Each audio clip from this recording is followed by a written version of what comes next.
Welcome one and all to Meshmen Studio's introduction to the Mario node graph. Okay, so now we want to find the node graph in the first place here. So let's take a look here on the side. We can take a look at this guy here, node graph. This is what you get by default. You can hit the space bar to maximize the node graph. Let's see here, I'm just gonna pan out. So I'm holding the Alt button and with my middle mouse, I'm zooming in and out here. And just middle mouse, I'm panning around here. So this is my shader and these are channels. So these are nodes. Okay, I'm gonna spacebar again. And on the side here, we have node properties. So essentially here, if I go to my Principled BRDF shader, you can see here, these settings here comes up.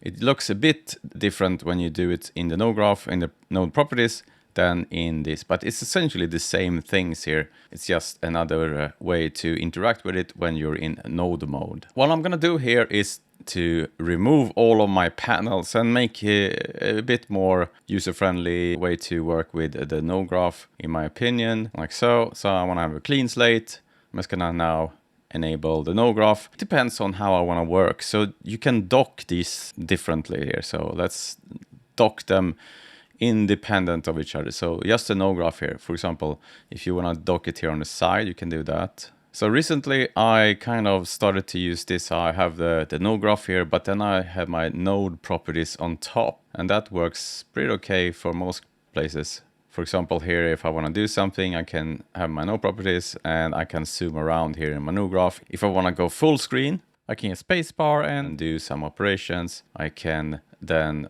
get my node properties on the side. This is how I've been using it lately. There's also options here if you want to have a tall node properties. You can dock it on this side. This feels a bit more awkward for me.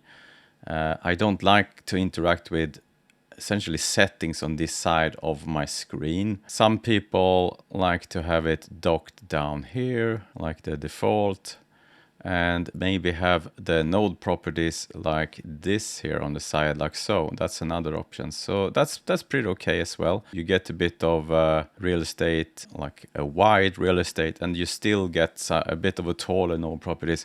And if you want to, you can dock your something else here on this side that you don't use that often.